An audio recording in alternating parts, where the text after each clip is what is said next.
Are the Atlanta FaZe still that same powerhouse team that we're used to? Starting out the second stage 0-1 and moving forward into next week's matches, they have a very tough schedule. So the question is, what's going wrong for them right now? Today we're going to find out because I'm going to be doing a breakdown on their first series of the stage versus the Seattle Surge. But one quick thing before we get into the breakdown. The love from you guys has been crazy as of late, and I've been doing everything I can to improve the quality of my videos in every aspect. But I really want to hit 50,000 subs soon. And while most of you guys love the videos that I do, you still aren't subbed. So if you do want to see more content from me and you like the work that I'm putting out, I would appreciate it if you would subscribe just so I can pass Octane. That's honestly the only thing I care about. So to get right into the breakdown, we're going to see, especially in this first map, some of the things that FaZe do very well. And it's one of the reasons why they are one of the best hardpoint teams in the game. As you can see, the current score is 42-28 right now in favor of Atlanta FaZe, and it is this Grandma's Hill. Arcities does such a good job of getting top grandmas, but the thing that gets overlooked often from casual players is he doesn't try and do too much. So he gets pressure top grandmas. You'll see he gets a two-piece, but he's the only one that's really in position on Atlanta FaZe to do anything. So a lot of new players, I mean, you even see pros do it, to be honest with you. Never me, of course, but they're in that rhythm, right? He just got a nice two-piece and they just want to keep going and being aggressive, but he understands that he needs to wait and play his life. Because as you can see his teammates, you have a BZ number 7, who is this? Celium number 5, and then Simp. They're still coming up off spawn. But it's not just him, because Seattle has spawns for this hill. And this is a hill where Seattle, they could take the lead away from FaZe early on in the game if they do a good job of holding. But this is just well orchestrated from the side of Atlanta FaZe, because Arcity stays alive up top. And as you can see on the bottom of the minimap, Abizi takes the route. He takes this pinch because he knows that if they really want to get any of this time, this 40 seconds that is left, excuse me, he needs to flip spawns. They need to flip spawns. So he takes the route, wins a huge one-on-one on Sib, and then Arcities collapses with Celium and Abizi. As they're working through the front, Arcities, you can see on the screen right now, he works down the steps, and you can't draw it up any better at the end of the day. Flip Seattle right on out of the hill. They're able to get majority of this 30 seconds and just really widen the gap between their lead. And on the opposite side of their just talent and their overall great teamwork in breaking hills, here is a perfect example of how good they are at holding, not only just their understanding of where they need to be at individually, but their teamwork. All right, they start this hill at 91 points. It's still a very close game, and they have rotation. Abizi obviously spawns out, but just look at how realistically how Celium plays this hill. I feel like he is the game changer this whole time. There's a lot going on, and he's playing his power spot, but he's not doing it in an inefficient way. Okay, he's making sure that if anyone gets through his teammates, he's able to clean up where that be from the front of the hill, the back of the hill if they're trying to pinch grandmas, which you could see Seattle's really throwing kind of everything at Atlanta FaZe, but they do a good job of holding on. And just by looking at the mini map, you can tell that I'm going to sound like I'm being a dead horse here, but their pacing was just great. They started at what, 91 total points. That hill obviously isn't the easiest 60. It's not the hardest either, but this was big for them to really bust the game wide open. Okay, pause. Because they busted the game wide open. This was a game where Seattle could have took advantage of them kind of getting lucky in a sense, because they were getting broken a lot early on. If they could actually get one solid hill, they would have been fine. But Atlanta FaZe, they just don't let that happen. And going into this map too, I honestly thought FaZe was they were gonna go up 2-0 in the series. It was gonna be GG no re, basically all done and dusted. Seattle obviously had other plans, and starting in the very first round, I love the on the fly adjustments. Okay, this is so important when it comes to search and destroy. It's one of the reasons why LAT is so trash at it right now. And it's the reason why teams that are good as they are. Not the only reason, but it's their on-the-fly adjustments. All right, so I'm just going to give you guys context. When you look at the mini-map here, you can see that Mac is playing the bomb. This is a 4v4. Okay, you have Sib and Accuracy kind of playing slow, and Pred is pushed up in church. So FaZe make a good good play here, where they pinch fire. All right, they catch Accuracy lacking, and they kill him. It's a 2v2. This is anyone's ball game at this point. Okay, anyone's round, I should say. It's not the whole game. But when that happens, because the kills that went down where they were at, as you can see on the top of the minimap, this is Sib and this is Pred. Accuracy is calling them out. And from how the kills went down, they know that they're fire. Now, Sib could make one or two plays here. He could have just tried to like go back towards their fountain area, right? Because he's like, oh, I know that they're in fire. I'm going to try and play for a kill. Or he could do what he does, which is, in my opinion, the smarter play. He flips the script. Okay, he flips the table essentially on FaZe, him and Pred, because even though the bomb is planted where it's planted for, FaZe can't do anything from fire. And that's what they do. So as FaZe push up, they're expecting to catch Seattle off guard. Instead, Pred hits the route. He goes from P5, and you'll see he catches timing on Simp, and he's able to kill him. But the more important play here is Sib. He realizes, oh, okay, they're in fire. Let them have it. This is a timing game at this point because they already have the bomb planted. Okay, so he doesn't try to wrap back and engage in a gunfight where he probably isn't in the advantageous spot. So he makes a smart play. Pred gets the kill, and then what they do, they're not pushing him. As you can see, you could sit top fire. It's all good, so we're not tripping about anything. And that's what they do. They just they squeeze the life out of him. He doesn't really have much of a play after that. And it was a good round. It was a good mid-map read out of the Seattle Surge. And this is a very interesting round because I don't know if this is just coincidence or this is Atlanta FaZe doing their S&D homework. I don't know if they studied Seattle's Tuscan S&D so far, but as you can see, Atlanta FaZe, they like pressuring mid-map. That's why they have 3 people church, and Simp looks like he's working towards field. And then he turns around. Okay, I don't know if it's a nade thing, because realistically, right here, it's not like they could have gotten much info before Simp already turned around. So I don't know if it's something where if Seattle Surge don't throw a stun here or a nade here, that they're not going A, or if Simp just had a feeling, which is also very valid because he's one of the best S&D players of all time, but he instantly books it. And it's interesting because Seattle's going B. That is their play, and Simp is on top of it. This is just a genius play out of Simp. And then not only Simp, Atlanta FaZe as a whole, their collapse. So that's why I'm assuming that they knew that this was going to be a B play, and they just do a great job of collapsing. They're definitely not struggling in the kill department. That's without a doubt. Simp again with the first, and it almost looks like Seattle was caught off guard because they thought they were going to get a free one and go up 3-0, but Atlanta FaZe had definitely something in store for them. And it's a great read, whether or not that was luck or that was them doing their homework. It's very typical. I tip my hat to that play out of Atlanta FaZe.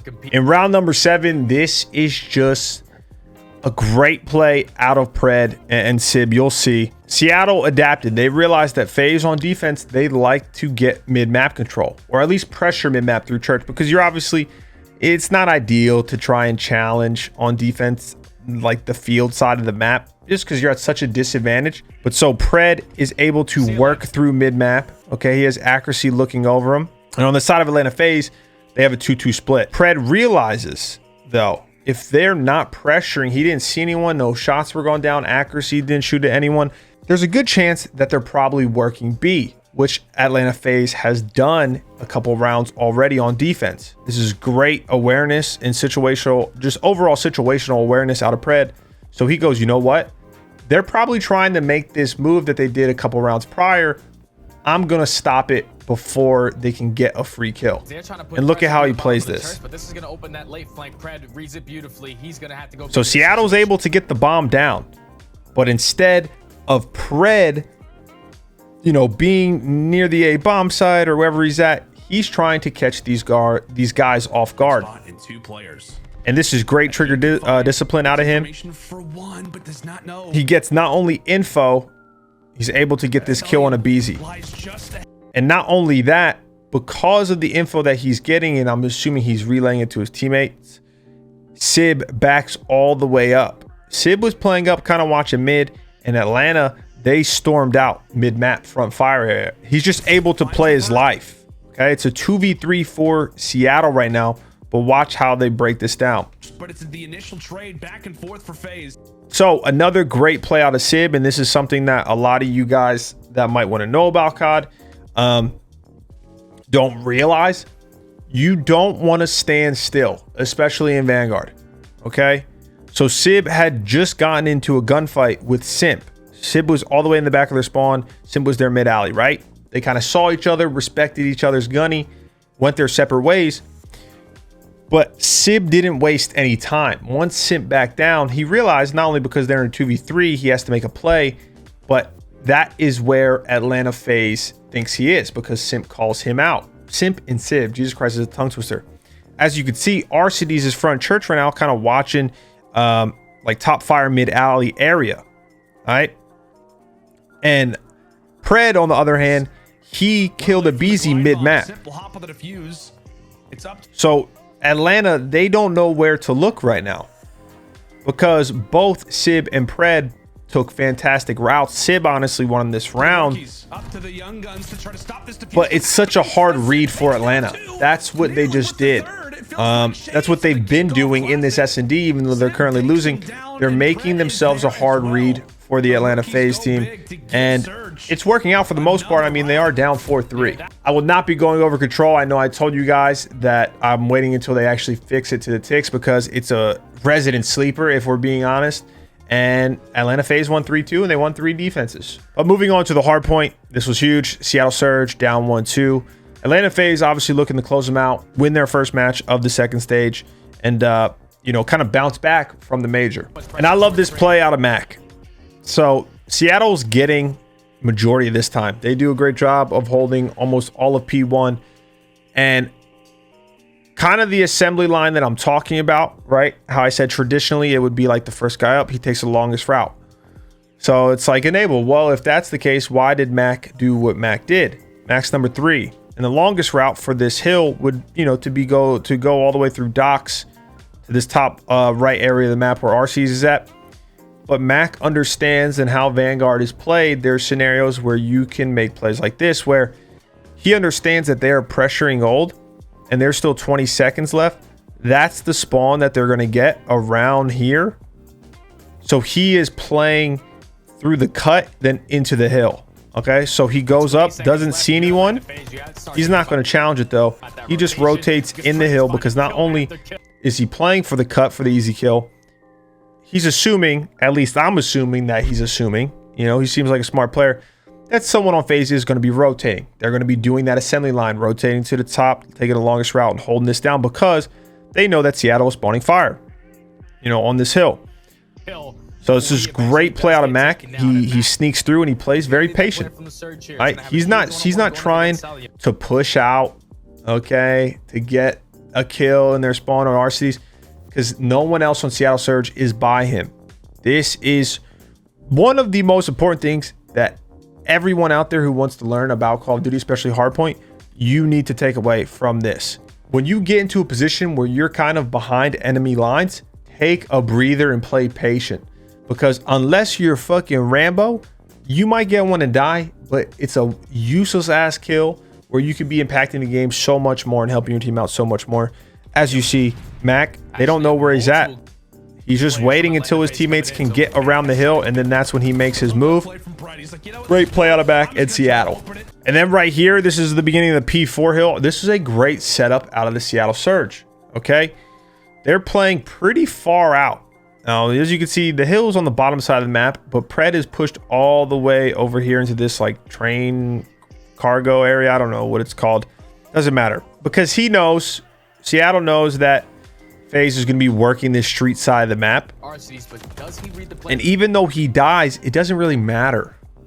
Doesn't really matter, because FaZe still has Celium getting old, okay, and he's pushing up here, but Simp can't really make a play yet, and Pred's still going to spawn near the hill, squad spawns. So he spawns bottom right side of the map right here, and OAKBOYZ's going off. Yeah, he wins 2 huge one-on-ones, one on Pred and one on Mac.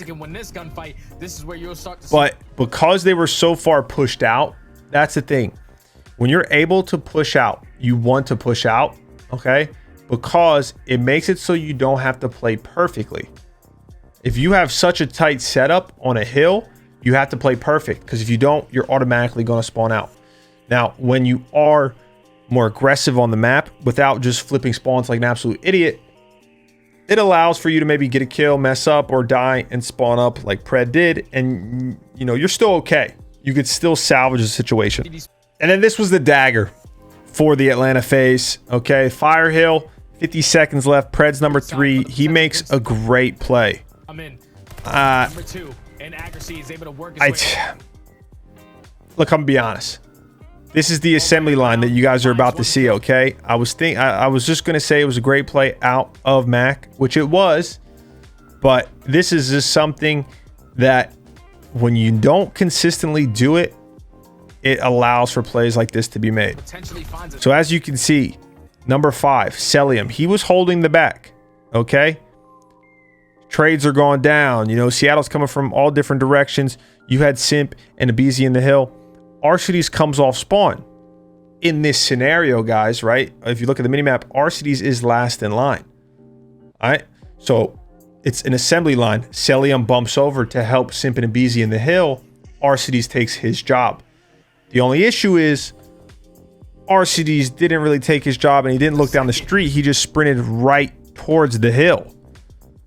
Okay, if he looks right here, he might kill Mac. Even if he doesn't kill Mac, he gets info. Instead, Mac takes the good route, good trigger discipline, pinches him out, and basically secures the game for Seattle Surge. And eventually, Seattle's able to do what Atlanta FaZe did to them in the first hardpoint. They win 250 to 161. So it's a great hardpoint out of Seattle. But we got a game 5 on our hands now. This is where you would assume that FaZe would be able to, you know, regain, close it out. And this is where we really start to see some of the ugly and inconsistencies with the Atlanta FaZe team. This is the very first round of map 5. Okay, it's a 2v2 situation. I honestly gotta show some love on the side of Seattle and accuracy for their post-plant setup. So they plant B, right? And Celium and Arcides, they're taking their time, because normally when a team plants B, right, you're gonna play in this area, okay? And you see my mouse on the screen. Instead, though, they flip it. Okay, accuracy is all the way in fire, watching the street cross for Sib, and Sib is playing around the low docks area. All right, and Atlanta FaZe is doing a good job. They're trying to wrap the map together to get info. Right here is a little unfortunate. I don't know if Cell stopped shooting, which you're gonna see. You can find out for yourself. I don't know what happens, or if Sib just completely disrespects him. But even if Cell got the kill, this is a heads up play by accuracy, and he just completely outplays Atlanta FaZe, right? Because they're taking their time, they're looking for Sib and accuracy on this top part of the map, and accuracy flanks through. So there's 16 seconds left. Even if Sib dies right here, it was like 15.6. That is when Atlanta FaZe would have been hopping on the bomb, and accuracy would have been in a 1v2 situation. But he knows the timing, right? And he pinches around to where you just can't expect this. The fact that Sib got that kill on Cell secured the round anyways. But even if there was 2 players, it's so hard. Like, look, Arcides is looking towards middle of the map because they just cleared this whole area out not that long ago. All right, and accuracy gets a free kill. He's the Iceman, you know, he's getting hype, whatnot. So great plays out of Seattle. There's only 1 round though.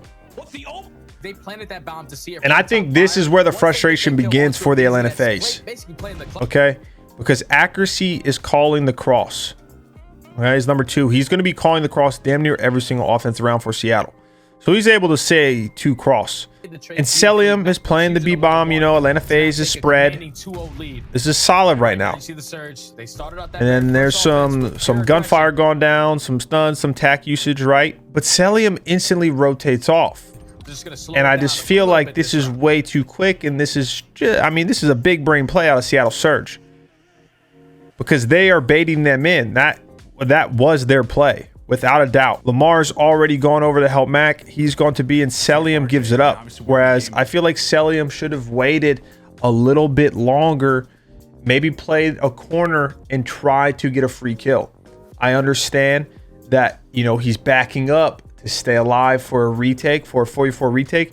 But on this map, on this site, you don't want to just give them a free bomb plan at B. I swear, the amount of times I've seen a team get a free bomb plan at B, they win the round 9 out of 10 times. 5, for God's sake. So he backs up. They're able to get this B plan, and then just watch. Look how hard this retake is. All right, Seattle Surge can be playing anywhere.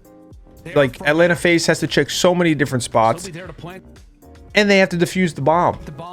And I also do love this play out of Sib and Pred. I mean, the Seattle team. But so after they play, Sib decides he's going to do a late pinch. Okay, this is obviously good timing, realistically for both sides, a BZ and Sib. But look at this little cheeky spot that Pred's in, where you can see the flank. Okay, so he gets info right here that BZ is flanking. Yep, he sees him, calls it out. But everyone else on Seattle is holding steady. Lamar obviously is not listening because he's only looking at the bomb now. He's trying to help Mac. But Sib is making the play. All right, Atlanta FaZe thinks everyone on Seattle is on the right side of the map. Unfortunately, they are incorrect. So accuracy gets a kill, helps Mac out. And then now they're trying to push. Look, there's only 21 seconds left in this round. And they're just pushing Seattle spawn. All right, Sib shoots Arcides in the back. They're not expecting that. Now they don't have enough time. They're just simply getting outplayed in every single round so far in this map 5. And then look, accuracy again. He calls the cross, but just watch. So the last time, accuracy called the cross. Atlanta FaZe had sent 3 people A, and Seattle went B. So Seattle's like, you know what? We're going to focus on B this time, or maybe mid-map, whatever the case may be. He only sees Arcides. He calls 1 cross. And so look at how Seattle play this. Seattle to make the plays over at A. They've got a 3v1 advantage. They say, okay, well, we have control then. Since accuracy called that cross and they got control of the bomb site and whatnot, he's backing up because you got to assume that the other players on FaZe are either trying to flank through B, work their post, work mid-map, whatever.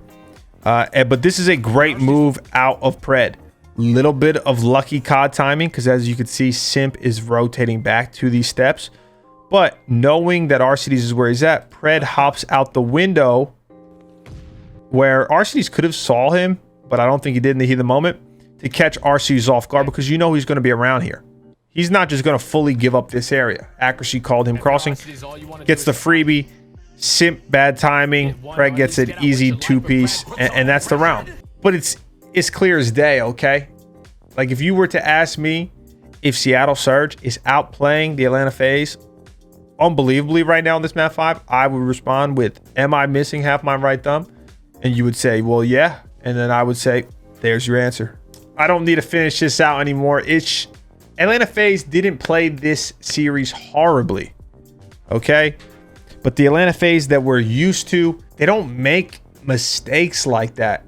But I just really want to see them get back to that truly dominant form, because I want to see them in Optic and you know, hopefully LAT and some other teams really compete this year. I don't want it to just be a 2-team race. And I know Atlanta FaZe is in that 2-team race, but I don't know. I want to see a new winner damn near every event.